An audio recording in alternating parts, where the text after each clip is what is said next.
That's the Coach Dave.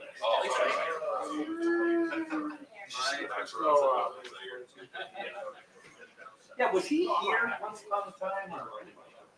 Yeah. No, he's just from Dayton. Oh, he's from Dayton. Okay. Like no context. It's not like I know. Normally, My thing is, like even on put in big red. That was a real competitive game. Big red book. I know, but I'm going to ask general, there's so many things they can do. Like, how do they know? I know some of these papers, but you could say,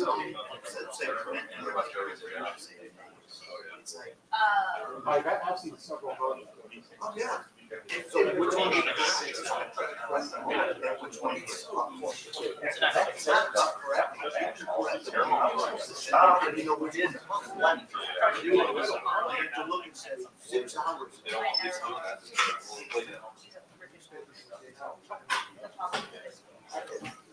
You're right.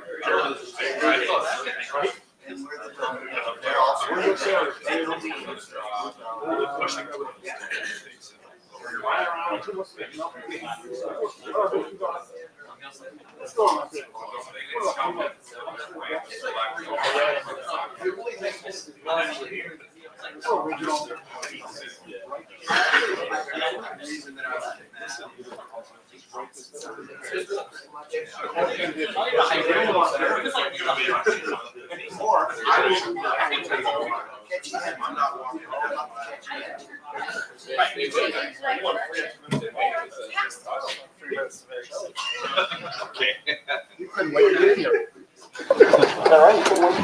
Couldn't wait to get in there.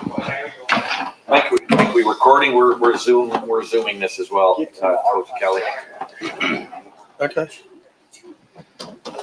All right, folks. Thank you for being here. This is the first of 2 press conferences we'll have today. Open up the floor right now for Coach Chip Kelly. Andy Andrews, 11 Warriors. Notre Dame mixes in a lot of man coverage, probably heavier than other teams you guys have played recently. Just are you guys, get you excited to get your receivers in those matchups and see that look against Notre Dame? Yeah, Al Golden does a great job at that defense. They mix and match their coverages. I think they're one of the top pass defenses in the country. And it shows, and I think they're really well coordinated. Their front and their back end work really, really well together, and that's a challenge that we're going to have on Monday night. Folks, we do have a number of people on Zoom as well that I'm going to try to get to, so I'm going to have to limit you to one question, at least for starters. Pat Murphy, 24/7 Sports. Chip, when you looked back at the Texas game, what were they doing in your more technical eyes to kind of cut down on what Jeremiah was able to do? Obviously, Carnell got free on that a couple times, but just what was successful about Texas's secondary? Yeah, I think they rolled some things to Jeremiah, to try to take him away. There's some bracket coverages and guy inside, guy outside, guy over the top. And Will did a great job of diagnosing what they were doing, and I think Carnell had a huge game for us. Mech had 5, Carnell had 7. I thought the tight ends, the combination of G and Will did a great job. And then obviously the back out of the backfield. So the beauty of what we have here is that we have more than one weapon. So I think the quarterback has to make really good decisions on what they're trying to take away and then adjust accordingly. And I think Will did a really good job of that. So Austin Moore, podcast. Chip, did you say that you gave Will a hard time over the headset after he tripped on the fourth down run? I could have. You don't have to tell me what you said. How much is that? Can you normally lighten the mood? Is it always just a play call straight in? What are the communications like? It because depends. he can't respond. He can't respond, so I can say whatever I want. It's kind of like being married. It's reversed. Reversed. So. Do you take that opportunity much to maybe ever lighten the mood, or? It all depends on the situation. I can't really pinpoint one thing or another. It was just, that was a huge play for us. It was 4th and 2. We had to convert, keep the drive alive. I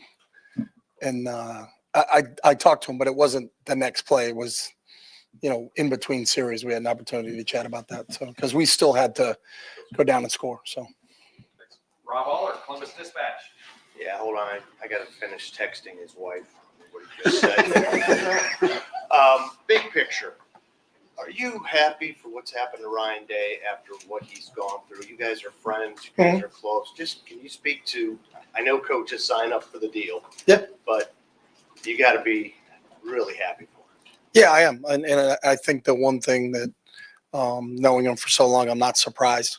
You know, I told him a long time ago he was built for this. You know, he understands the gravity of what you have to do to be a head coach here.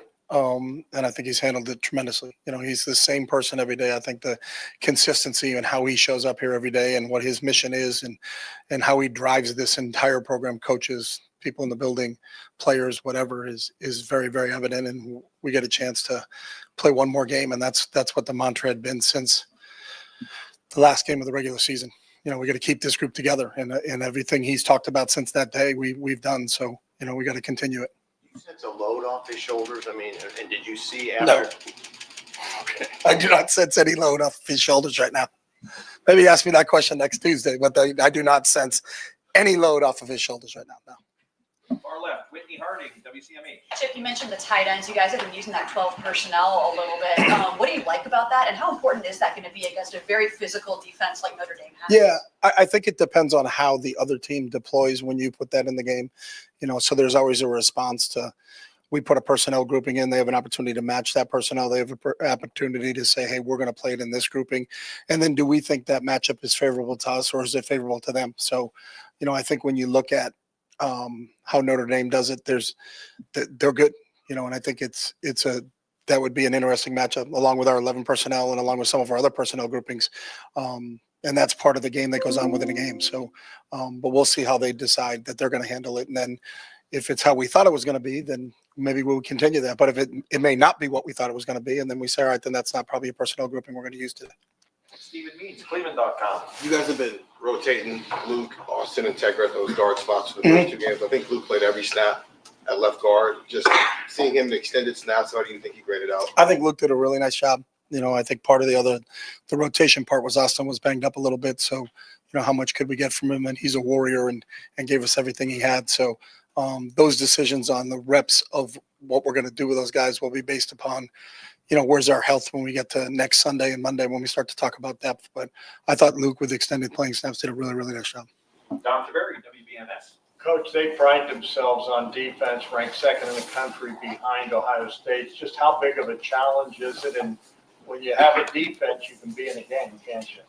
Yeah, obviously. And I think both teams have proven that, and that's why we're here. But they do an outstanding job, you know, and they've got some real veteran leaders. You know, Cross and Kaiser, I think, have been there. This is year 6 for both those guys. Watts in the secondary has been around for a long time. So they've got depth, you know, up front, second level, and third level. They're really smart. Like you can watch their communication that goes on during the play, and you can see how in tune they are to what the coaching staff is asking them to do. So that's a huge challenge for us on Monday, going up against a really, really well-coached defense that has some really, really good players that have played a lot of football. You know, I think both teams have guys that have played a lot of football, and that experience has shown through the playoffs. Spencer Holbrook, Letterman Row. When you see Will make the mistake he made on the first drive of the second half, trying to get the ball to Jeremiah, is that like an aggressive mistake for Will? And when you're trying to get the ball to Jeremiah and trying to involve your best player, like you're not excusing something like that, but is there almost like, okay, like we were trying to get the ball there, like kind of understand why he did what he did? Yeah, he just didn't see the linebacker underneath in the coverage. He read the top of the coverage really well. He didn't see the underneath part of the coverage. You know, so we discuss it just like we normally do between each series about what just transpired and then what are we going to do next. And, you know, the one thing about Will is he owns everything he does. Because if you don't own it, then you're going to make the same mistake again because you don't realize how you did it. And he knew right away. He just didn't see the linebacker. You know, he felt like the top of the coverage was deep enough, and Jeremiah had pushed them off where he could throw that ball into him, but he didn't spot the underneath coverage. So, you know, it's something he'll learn from. And hopefully, the one thing I love about Will is usually doesn't make the same mistake twice. So, you know, let's hope he has that out of his system.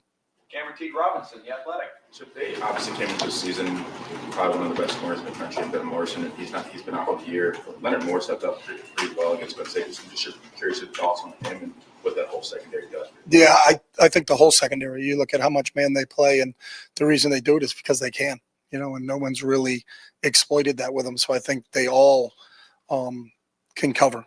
So it's not like, well, just stay away from him and throw against this guy. I think all of them are really, really skilled.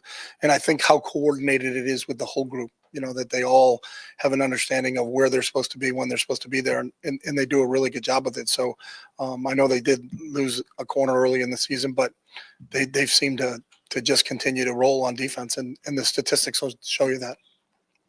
Dave Holmes, WSYX. Yeah, Chip, all year when you're prepping a game, there's another game, 7 more games down the road. This is the last one, win or lose. I'm curious, does that change anything in preparation, play design, snap distribution? Is there anything different about knowing that you have no games left after this?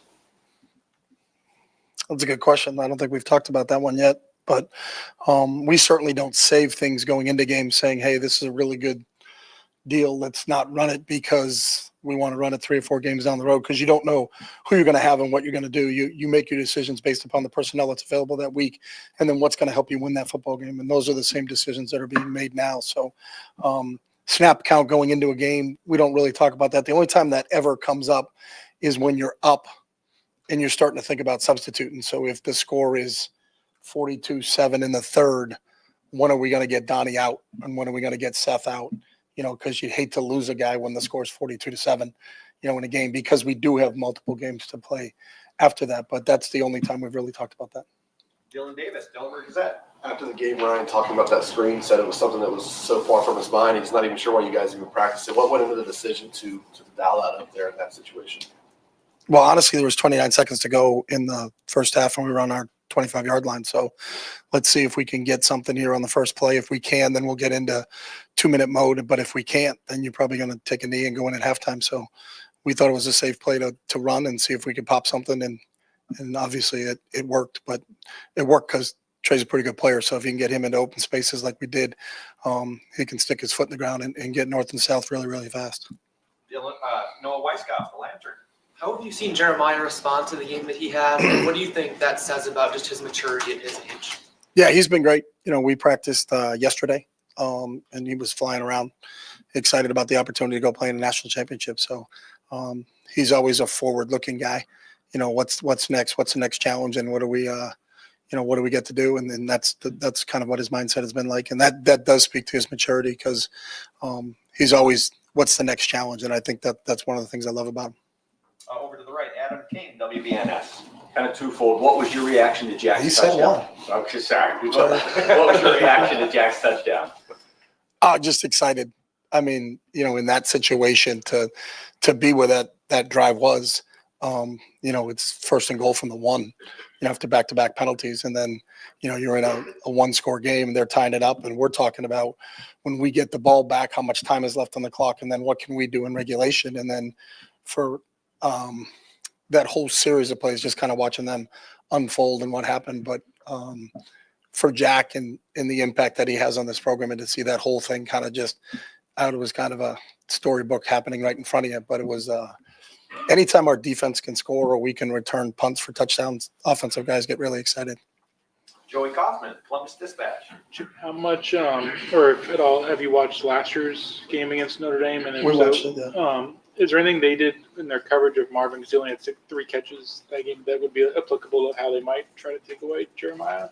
I don't think we looked at it that way, but we looked at that game, and then we looked at every game they've played this year. So, they've played man in every game they've played. So it's not like they're doing something special in one game over another game. So, and they've played some good receivers. There's some teams they played that have some really talented receivers, and they've done a great job against everybody, whether it's Louisville, SC, people that throw the ball all over the place. They still have done a great job in coverage, and the numbers will tell you that. So we got to be prepared for all coverages. And that's the other thing they do. They don't just play one coverage. So, they're going to mix it up. They try to keep you off balance. They try to keep the quarterback guessing.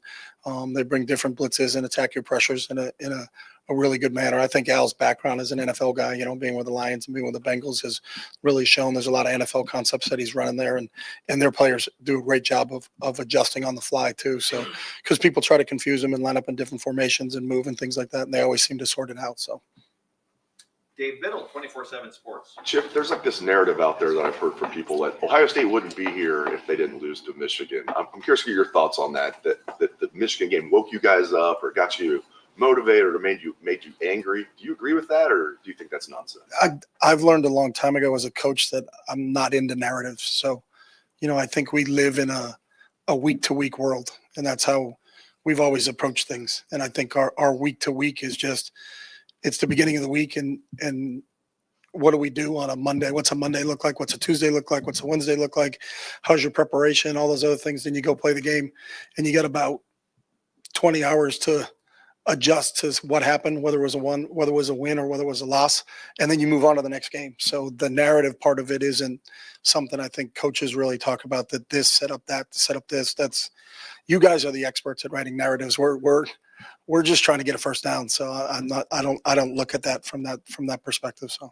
All right, we're going to pause locally and we're going to meld into the World Wide Web and take a few calls on Zoom. Let's open up with Dan Tortora. Dan? Coach, the decision to come over to Ohio State, just reflecting on that hindsight 2020 and what you can say about this experience and the opportunity that presented itself from Coach Day.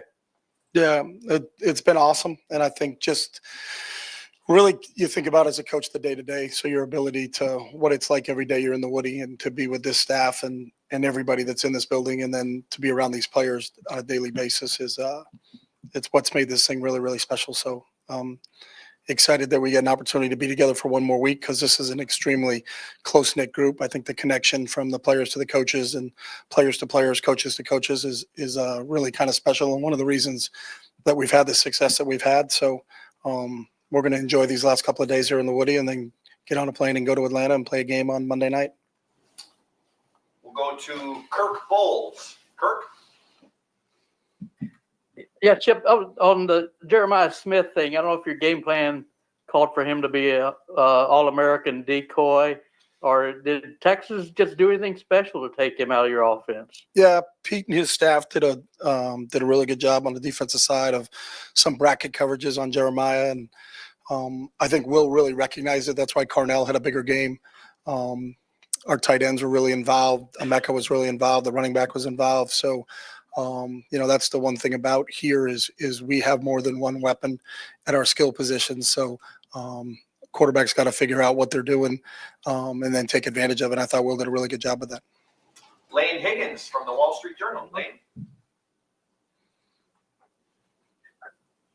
Hey there, Coach.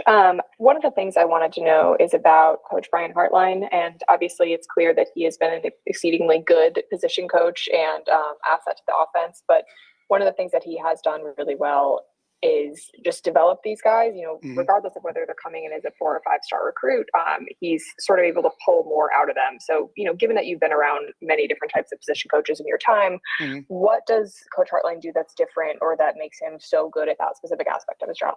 Yeah, I think whatever the word is that's better than really, really good is what Brian is. So he's as good a coach as I've been around in all aspects. He can do it all. He can recruit. He can develop players. He can put together a game plan. His knowledge in the passing game is outstanding, and we really lean on him a lot in terms of what we're doing from a pass standpoint. But his ability to develop players, what he demands from them in individual drills, how he can explain to our players how you can apply what you're doing in individual drills to the game itself, and then watch that manifest itself is really special. But I think Brian is an outstanding football coach, and really fortunate they got a chance to work with him this year. And our final Zoom call question, Tony Erdman, Buckeye Huddle. Yep, with regards to, you guys have been planning for 16 or 17 games since even before you arrived. When you did arrive, how quickly was that made to your attention in terms of like the running game, and how do you think Trey and Quinchon have operated in this split system? Because they both look as fresh as they did against Akron. Yeah, I mean, we talked about it from the beginning, what our long-term plan was because of how long the season was going to be, and really didn't have any evidence at the college level because at the FBS level, you never played this many games because there was never a 4-game playoff for you to get to the championship game. So, we talked about this being a long season and how do we do that? That was the reason they went out and recruited Q, and he got here before I got here. But how do you distribute the carries between those guys? And they're eerily close in yardage right now. I don't know the exact difference between the two of them, but it's pretty close. I know it was 1 yard going into the Texas game. So, but both those guys are fresh. You're going to need all weapons. You're going to need all hands on deck. We knew this was going to be a battle of attrition. These 16, playing a 16 game schedule. Obviously, we've lost a few guys in Seth and Jimmy, and just like everybody else. But the core of our guys are still here, and they're going to be fresh when we play on Monday. All right, back to Columbus. Joe Nugent, WCMH. On Donnie, he did not allow any pressures against Texas. Mm-hmm. How much progress has he made since early November to now at left tackle? Yeah, Donnie's done I think really been an unsung hero there in terms of what he's done, because switching from guard to tackle is not as easy as I think maybe some people think it is. It's a totally different game. A lot of times you're out there on an island by yourself. You're also protecting the quarterback's backside, because Will is a right-handed quarterback, so that left tackle position is critical for us. But from where he stepped in and what he did, he's been outstanding. And I think, he was he was the offensive player of the game. Him and Trey, they shared that award this past week against Texas. So, in this building, we recognize what he's done and how he's continued to develop. But I think it speaks to his leadership and his whole mission of why he came back here and how unselfish he is. And that permeates through the whole offensive line and throughout the entire offense. And I think we all look at Donnie as our leader on this side of the ball. Stefan Kreisny, Cleveland.com. You're talking about the 4th and 2 run earlier. How big was that play right before with G to gain a couple extra yards? How much did that affect the way you can call that next play? Yeah, it puts it in a whole different perspective. So are you punting, if you're incomplete on that? Or then if it's 4th and 5, it's definitely a different play call than what we had an opportunity to call. So when you get into 4th and 2, you have the ability to run it or throw it. To potentially pick up the first down. So that was big. And I think sometimes you look at games and look at plays that are, sometimes they go unnoticed. But his effort, because he got hit and the yards he made after contact to put it into 4th and 2 was huge. But that's G, and he's done everything since I've been here to just whatever it takes for us to win a game, and whatever role you want me to play, I'll play it. And again, one of those senior leaders that has really stepped up in a critical situation. Bill Landis, Kings of the North. Chip, last couple of games, there's been a little uptick for Quinshon in yards after contact. Did that nice block on the ball you got to Travion. He was kind of ping-ponging off people on those touchdowns he scored. What does his physicality bring to your offense? And I guess what's it say about him that he's bringing that mentality, even though he's not getting the ball 25 times a game? Yeah, and I think he's brought it all year long like that. You look at the run he had in the Marshall game, with the unblocked linebacker, comes to mind right away, and a couple of the other physical runs that, where he set the tone. And I think our players kind of expect that from him, whether he's blocking or whether he's carrying the football. But you got to have a physicality, and to win the whole thing, you're not going to win it by being a passive group. And I think it just sets the tone and shows everybody else that, what those guys are going to do. You look at his block on Trey's run on that play on Friday night against Texas was reminiscent of the block that Trey had for him against Penn State. I think that it speaks volumes to both those guys that whether they're blocking for each other or they're carrying the football in a critical situation down in the red zone, we can count on their physicality and that they're going to deliver a blow to the defense, whether it's as a blocker or as a ball carrier.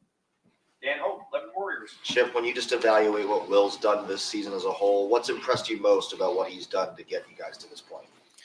I think his leadership and how he grown into that role organically. Obviously, almost everybody on offense besides Q and him were already here, and so to come in and just go to work, and I think the players respected his work ethic and the time he put in, and they watched him grow and develop and the football player he was when they first saw him in the spring to the football player that he is right now. You can see him growing in leaps and bounds. He fit in great with all of his teammates, but they noticed the things behind closed doors, how hard he works at the game, how much he studies football, how he puts ourselves and gives us an opportunity, because he handles a lot of checks for us, and we do a lot of things at the line of scrimmage because he can have that on his plate and he can handle it. And I think his decision-making has really allowed us to do a lot of different things, both run and pass-wise in games. So watching him continue each week we can put more on his plate. And so we're never going to be a play behind because he can put us in the right situation. Has really been a joy as a coach to watch him do that. Bill Rabinowitz, Columbus Dispatch. When you guys lost Josh and Seth, I mean, most people probably thought you guys were in a lot of trouble. What Was that a narrative? Yes, very much so. Very much so. I'm learning. Yeah, there you go. Thank goodness we were just day to day. What did you do, and Justin and Ryan and the players do to kind of get it together and not be a liability? I mean, it's schematically, mentally, whatever it might have been. Yeah, I think it's a combination of all of it. You know, and that when you now have different players, different personnel pieces in there, you know, what do they do well and how do we actuate that? And then how do we kind of protect maybe what a weakness is on those guys? Because you got two different guys in there. So, you know, it wasn't at the same time with both those guys. So there was a transition there for a little bit when, you know, when Jimmy went down and Donnie moved out and Carson jumped in at guard and Seth was still there, you know, really kind of running the show. And I think kind of helped us weather that storm initially. And then when we lost Seth, bumping Carson in, you know, and then starting to rotate the guards, you know, it was a whole nother thing. So, you know, kind of two separate things, but I think Justin deserves a ton of credit for what he did and how he worked with all those guys. And I think they got a really good understanding of what we're trying to get accomplished. And I think our job is, you know, to try to put them in position to make plays and then let them go play. And I think they've done a really good job with that. So, you know, that speaks to the depth of this team. We knew it was going to be tested when you play this many games. But the fact that we could weather that speaks to really how that whole line and the cohesiveness of the entire group. So. And finally, Tim May, Letterman Row. Hey, can I ask just two fast ones? Number one, following up on that, Justin Fry told me that one of the things that stood out to him was the way Will stepped up in a leadership way with the offensive line when Seth went down. Mm-hmm. You were out there on the practice field or wherever it happened and stuff, but what did you notice from that dynamic also, a quarterback literally taking ownership of a situation there and instead of hanging heads going the opposite direction? No, I think it's a good point. I think one of the things Will is conscious of, you know, what's going on. He's very aware. And so not only did we lose a great player in Seth, we lost a great leader in Seth. So, you know, there was a little bit of a vacuum from a leadership standpoint. And so Will did a great job. And I think between Will and Donnie, you know, that those are the two real leaders, those guys up front and bringing those other guys along with them. So that was evident to us after Seth went down, you know, both Will and Donnie kind of stepping up and filling that void with losing Seth because Seth was such a great leader for that group up front. Yeah, he's a Remington Award winner too. Mm-hmm. The other thing, like Tony Gerdeman asked you this a while ago, but I wanted to follow up on this aspect of it. What is it like as a offensive coordinator to be going into the last game of the year and all of your weapons are available to you, it appears, and your offensive line has found itself over the last 4 games? What is that feeling like as you sit there in your office and look at your playbook, your pad, or your computer, whatever you have your plays on, et cetera? Do you feel like the whole world's open to you? Create. I mean, what is that sense? You do until you turn the tape on and look at their defense and say, I don't know if that play is going to work against them. I don't know if that play is going to work against them just because of how good they are defensively. You know, it's the one thing in our week of preparation and going into it is just, you know, how much respect we have for Notre Dame's defense and what they can do and what they've done against everybody they've played. You know, it's you watch those guys play as a fan of football, you just kind of admire how cohesive that entire group is, and then how hard that group plays. So, you know, credit to Marcus and Al for what how those guys got those guys playing right now. But the last 2 games, y'all seem to have had an answer. I mean, if people do take this away from you, you've got that. I mean, do you feel like you've got that going into you understand what I'm saying? I understand exactly what you're saying, but I don't know any coach that ever feels like that. I don't think there's any coach 6 days before the national championship that thinks I got this. That's yeah, you did. Yeah, you did. Well, not everybody has a Jeremiah Smith, a Carnell Tate, and a Meke Buka, for example. I know, and we're really, really, really happy that we have them. But we also have great respect for who we're going against, and it's going to be a battle. You know, and I think that's the great part of it. You know, you have the 2 best teams in football playing against each other. You know, and it wasn't voted on that these 2 teams play. It was earned by both teams. So, you know, it's an opportunity to go against Marcus and Allen, what they're going to put out there defensively, and then those players. You watch Cross and Kaiser and Watson, the rest of that group play. As a fan, I admire how hard that group plays on defense. So, and if you're a competitor, that's what you want to play against. You know, you really want to, do you get an opportunity to play against the best? So we played 2 SEC teams and got an opportunity to beat them. You know, we played the number 1 team in the country and we beat them. So now this is the next challenge, and the next challenge is an outstanding Notre Dame team, and we're excited about the opportunity to go play it. Coach, thank you very much. Thank you. Thanks, Jim. All right, folks, we'll be back momentarily with Coach Knowles then.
We'll open up the floor for D coordinator Jim Knowles with over to the left, Steve Hellwagon, 24/7 Sports.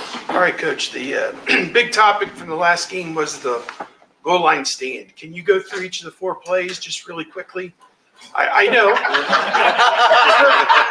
for historical sake, just one of the great stands. First play, we got into big people. Boom, stopped them. Second play, we were still in big people, and which leaves you vulnerable to some crack tosses and things. And our guys practiced it, and they read it, and Caleb Downs pulled his trigger exceptionally, and everybody rallied. Third play, we were in a red zone coverage that we haven't used before. So I think we had a good thing there. And Jack actually got pressure on that play. And we had all the routes covered. And then I decided to stay in the same call in the next play, and it worked. And back on the first play JT made, just Wow, dang, you know. That's that's how you coach. Yeah, just playing on a bad ankle and just dominated the block and got off the block and made the play. Noah Weisskopf, the Lantern. We've talked a lot this season with the offense, especially about pacing itself. How has that affected the defense throughout the course of the year? Oh, that's huge. It's huge. You know, I've been in situations where, you know, your offense is hurry up and trying to get as many plays as possible, and that can take its toll over the course of the season on a defense. And, you know, Coach Day with a lot of forethought, you know, about a long season. Really a great strategy, and it's helped us a bunch. Dave Holmes, WSYX. Yeah, Jim, and when they look at Notre Dame, I know you're not worried about their defense, but you have the top 2 at least scoring defenses, 2 top 10 defenses overall. You come in here, hoodie, drinking coffee, just looking old school football. I mean, do you embrace a game like this? I mean, a potential 14-10 championship game, or what do you think about 2 hard defenses facing off? Yeah, I think it's important to recognize that, and that's how I led with our guys is, you know, we have to outplay their defense. You know, they're obviously very good in all aspects and in that area. So, you know, our mantra has been since I've got here to be able to win games on defense. So, yeah, we embrace it. Adam King, WBNS. You've talked so often about how when the offense gets going, it allows you to call more aggressively. How helpful is it for you and maybe a goal for you guys to allow the offense to be aggressive, to go out there and set the tone on defense so that they can do what they want? Yeah, that's always a goal. I mean, it's always been a goal since I got here that everyone can look at the defense and know no matter what the situation is in the game that we're going to be okay. You know, fans, you men and women, everyone, we want everyone to have that confidence in the defense. And I know that when an offense has that confidence in the defense, they can be more aggressive. Whitney Hardy, WCMH. Jim, one thing that Texas did very well, and that's because Stark's just really great at it, is the screen game. Is that something that you expect could be used against you again? And what is it about that they were able to exploit or do so well? Yeah, I do. And they're really good at it. You know, screens are hard. That's why people run them. You know, you saw our offense run a pretty good one. They're difficult. They're hard on defenses. You know, we do our best to get better at them and recognize them, but that's all you can do. You know, recognition is key. Pat Murphy, 24/7 Sports. Jim, kind of the second half of this year, but especially in the postseason, this D-line has really statistically made an impact. I know coming out of the Oregon game, you guys talked about that. What has maybe unlocked some of the potential that we knew was there, but now we're seeing the statistical production go along with some of the other stuff? I think we've, you know, disguised our coverages better and able to put them in better situations to execute the pass rush. But they've been great. In my mind, they've been great, and they're always doing their job. Sometimes the numbers don't show that, but it's nice as a coach to be able to see them, get their due. Stephen Means, Cleveland.com. Your first play as Ohio State's defensive coordinator was sending Denzel Burke on a blitz against this very team. And it felt like over the last 3 years, it's been you trying to find that balance ever since of when to be aggressive, when to maybe scale back. And there's been wins and losses where that's always been questioned. As you get back on this field with this team, it's kind of a full circle moment. Do you feel like you as a play caller have found that balance, but also the personnel that you're putting out there has allowed you to maybe maximize whatever you're calling on a play-by-play basis? Yeah, it's a constant. It's just constant. I don't think I ever feel good about it. That's why I keep working. I won't take any days off. It's just you're always fighting for that balance. And yeah, I don't remember all the plays, but I remember that one. I mean, we hit the quarterback right in his face and then missed a tackle, right? And it went a long ways. Then we held him to a field goal.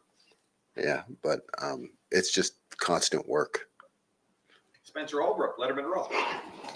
Jim, it looks like just watching from our view that Jordan Hancock just played really, really well. Where have you seen him take the biggest jump? And do you think that the way that he used Caleb just kind of allowed Jordan to unlock his Yeah, I'm glad you noticed that. Jordan Hancock had a great game last game. I don't know how much it shows up, but I'm glad you noticed it because he was really exceptional. And I do believe it's played more into his skills to be able to do some different things with him. He's really embraced it, and you just see him getting better every week. Cameron Teague Robinson, The Athletic. Jim, you mentioned Caleb's sugar on that goal line play. I'm curious two things. How special is that to see from Caleb? Because I don't think there's probably many safeties that can make that play with that quick of a trigger. And then two, how that transitions into kind of the work he puts in before the game to know when they all go down to that, he knows his reading. Yeah, he's just that's just who he is. You're right, he is exceptional. He makes those plays all the time. They show up, and it's because he's very talented, but he also studies and he recognizes the play before it happens. When you can be a player of his talent who also has the kind of work ethic that he has in preparation, you see things and you're able to react even faster. So very skilled, but also a great student of the game too. Tom Taveri, WBMS. So do you guys pay attention? I mean, you're ranked number one, they're ranked number two. Do you pay attention to that going in? Is it bragging rights on the line? No, not really. We just every game takes its own form and shape, and the statistics, they don't get you any sacks or TFLs or anything, going into the game. You got to earn it. So it's just a matter of, executing the game plan and finding a way to win. That's a big deal. Dan Hope, Lebanon Warriors. The defensive line has had, I believe, 11 pass breakups in this CFP. How much of a point of emphasis has that been, and what do you think has allowed those guys to do so well in that specific area? Yeah, it's huge emphasis. Tips and overthrows, got to have those. Our guys know that. We repeat it. It's been a mantra since I've been here. And I think you're just seeing a lot of that hard work and habits of, matching the hand and things that we've worked on consistently. And Coach Johnson has worked on consistently since I've been here. I just think that's paying off. It's all about your habits. Bill Landis, Kings of the North. Jim, have you adapted at all how you guys want to defend, or I guess match personnel with 12 personnel? It just seems like you're not going to that 4-3 as often when teams put a second tight end on the field. Yeah, it really depends on the game plan. Really depends on the game plan. So it's week to week. You mentioned before sometimes you face 12 personnel that doesn't play like 12 personnel. I feel like that might apply to some of the opponents you guys have played thus far, but maybe it doesn't apply to Notre Dame. What's the difference in the challenge there? Yeah, I mean, you know, if they're going to line up big and, you know, just try to run the ball in standard sets, you know, that's when you got to get your, you know, you got to get the nickel off the field. So, you know, it's just a matter of seeing what they do and preparation and matching that. But you also got to be able to adapt during the game too. Stefan Preissnick, Cleveland.com. Going back to Caleb, he had another tackle in that Texas game. It seemed like he saved the touchdown. He's had a million of those this season. It was like, what? Why is he so good at the shoestring tackles where it seems like he just clips the guy and it makes a huge play? That's a good question. You know, I don't know if I have an answer to that. You know, it's great players make great plays. You know, you just can count on him in those critical situations, and he's shown it time and time again. We'll go one more, and then we'll hop back on the Zoom. Joe Nugent, WCMH. I got two quick ones, if that's all right. Is that all right? Yeah. I don't know if I have this right. I heard that you almost kind of predicted the Sawyer strip sack on headset. Like somebody made a comment about Texas going in here, and you're like, well, hey, I sacked didn't score yet. Yeah, I can't say I predicted the strip sack, but I mean, that'd be bold. But I just know how our guys think and how we've trained them, and that you know, if you said to them, "Give us an inch," they would say, "We'll defend it." You know, so they just have that attitude. So, you know, I'm going to have that attitude too. You know, and believe in them. In the physical nature of Notre Dame's run game, what do you see? I see a physical nature of their run game. Back's really good, line, you know, they challenge you in a lot of different ways in the run game. All right, we'll jump on the Zoom. Kirk Bowles, Houston Chronicle. Hey, Jim, I'm curious how much your familiarity with Steve Sarkisian helped in the Cotton Bowl. And as a defensive coordinator, would you rather teams try to trick or finesse you at the goal line instead of playing smash mouth football? Well, I had only coached against Sark one time at Oklahoma State, so I had some familiarity. It helps, you know, it helps. Would I rather have them smash mouth or trick? I don't know if I have an answer. I don't know if I have an answer to that. You know, I think when you see the tricks and you recognize them, you know, you have a real good shot to be successful. When it's just smash mouth, you know, it's a fight for every inch. So to me, it's a little bit less predictable when it's just smash mouth. Dan Tortora. Coach, obviously the strip sack and the return for the touchdown for Jack Sawyer puts him on the map to a lot of people around the country. But just what you can say about his day-to-day on and off the field lunch pail mentality, his faith, and who he's been to this team outside of just simply one play. Yeah, he's done it since I've gotten here. He's just a great young man, personality, respect, work, smiles, can be tough when it's time to be tough.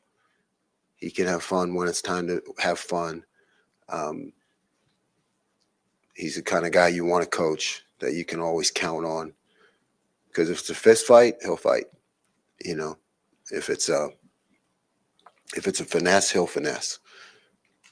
You know, if somebody needs to be talked to on the team or something in the locker room, he'll do that. So he's just a consummate team guy. And Tony Girdman, Buckeye Huddle. A similar question about your 3 years with Lathan Ransom. What have those been like for you, and what can you say about the journey that he's gone through since you've been here? Lathan loves the game. He loves his teammates. He's had his ups and downs. you know, both on the field and with injuries.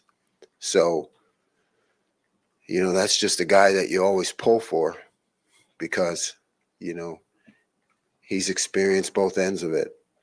And you just love to see him do well because he's earned it. You know, he's fought through the adversity. Back here locally in Columbus, Austin Ward, podcast. Jim, Jermaine seems like a fairly confident young man. What is your experience like coaching him? Does that confidence make it challenging at times to deal with him? Fun? What's it like to work with Jermaine? All of it. You know, I like it. You know, again, you know, I'm from Philly. You know, so you know, I like that confidence. But it's challenging. Yeah, Jermaine's one of those guys that, you know, if you say something to him in practice, he bark back at you, you know, which I'm okay with, you know, because he's competitive. He's a competitor, and he is fun to be around. He's got personality. Bill Rabinowitz, Columbus Dispatch. I get 2-2, please. Not him, Jerry. 3 now. I'll do 3. 2 for Bill. The player that made that big play when you had Denzel blitzing was Lorenzo, obviously. Yeah, that's right. What, you know, I mean, he's playing against his old team now, obviously. What kind of, what have you seen from him? I mean, just, first of all, do you sense the excitement and is, you know, with him and just how valuable has he been? He doesn't get that excited, you know. Both he and his brother, I mean, what a great family, you know. The way they've been raised. I mean, they just show up for work and they want to be coached. Lorenzo's the same as Sonny. I mean, they want to be coached. They'll do anything you ask them to, you know. If they are off on a play, they take the coaching and they want to get better. You know, they're just really coachable guys. And I know you're just focused on Notre Dame, you're not thinking about big picture stuff, but you came up the hard way. You've never been even close to this situation, coaching for a national championship. That's why you came here. What's it like for you? Are you even allowing yourself to think about that? Nope. Just staying in the process. You know, just the game plan, formulating a plan, teaching, preparation. You know, I'll think back on all that someday when I'm old. Andrew Gillis, Cleveland.com. Jim, Notre Dame special teams have been really important for them this year. How much do you guys rep that in a week like this where, you know, keep the defense on the field during a climb or the play that they ran against Georgia where they run the offense back on? Yeah, a ton. Yeah, their special teams do have a lot to them. Non-standard things that you need to prepare for. So we're going to practice it a bunch. Rob Aller, Columbus Dispatch. Yeah, Jim, coordinators, you, Chip, you take your share of abuse from outside these walls, but you get shielded, or compared to the head coach, it's pretty minor.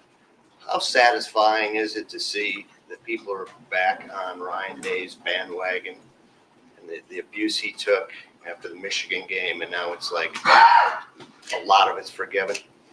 As somebody who's close to him.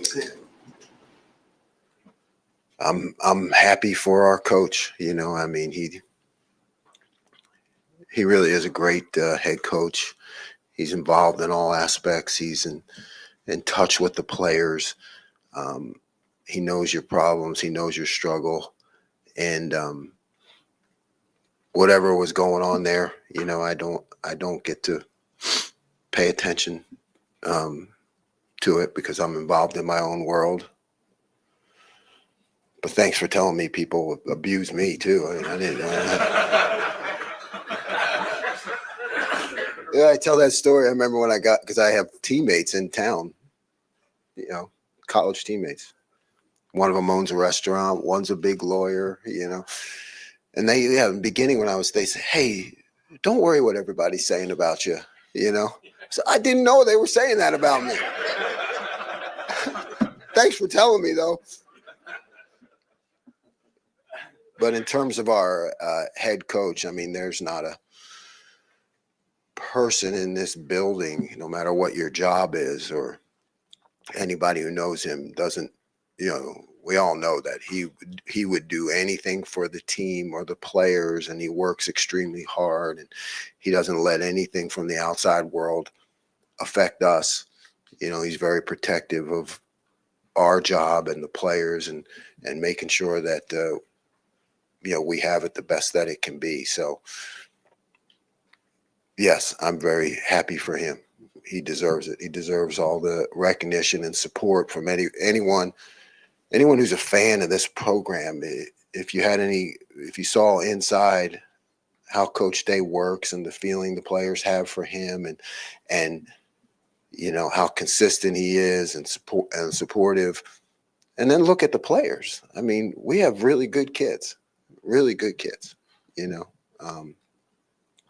and there's still other young men, but I mean,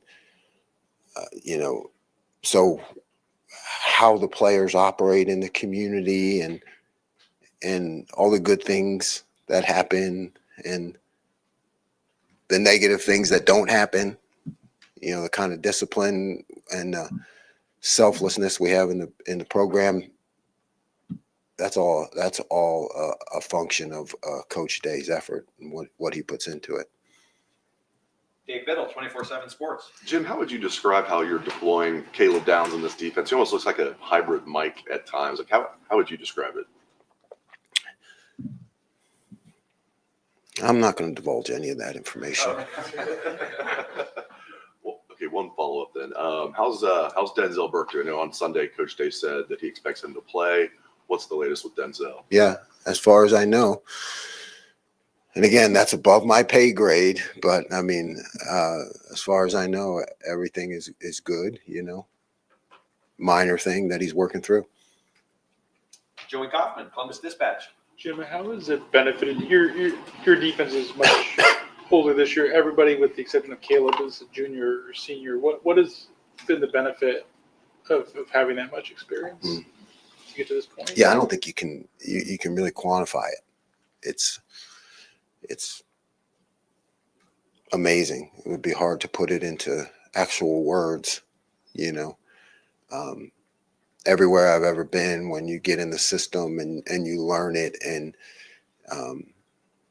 you can see what's happening or before it happens, or why I'm calling things, it just pays off in dividends. So it's a veteran group I trust completely.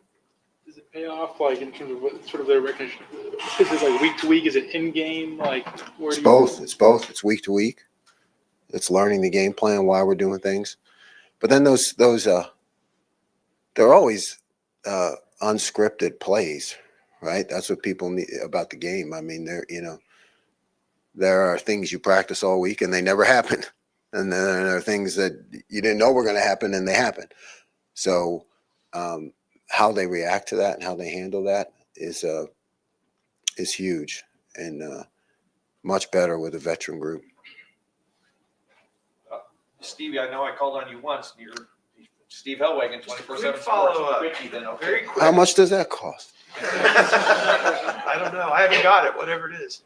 The Sawyer play, the right tackle doesn't appear to even, do much to stop him. Is that a case where you guys have worn them down over a 4-quarter game, and in the battle of attrition kind of? I mean, he just doesn't even make a play there to try and stop him. I mean, what is that what you guys talk about, being a 4-quarter team? Yeah, I mean, I don't know. I don't. Yeah, I don't consider what they did. I consider Jack making a play. I never think about it from that. I don't think about it from that standpoint. But there is 4 quarters, and what Coach Mick does in the weight room, and everything that these guys prepare for. We knew that was going to be a slugfest, and we expect that this week, that it's going to come down.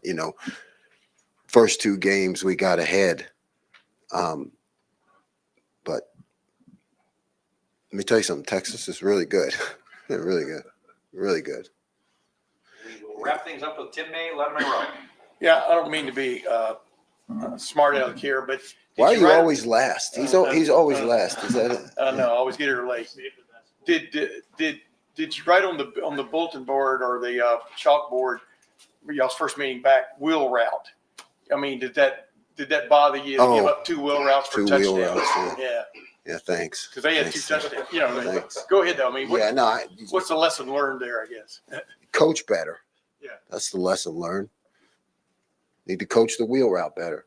It's not the kid's fault. It's my fault. Yeah, but thanks for reminding me. Yes, but I knew it was top on your Yeah, agenda. yeah. Because, but I wanted to ask you with Notre Dame, what do they present specifically that's a little bit different? Obviously, Riley Leonard will run or throw, and he's been effective with it everywhere he's played and this year and stuff. And then the great running back they've got and stuff. Just what just jumps out at you? Yeah, great running back.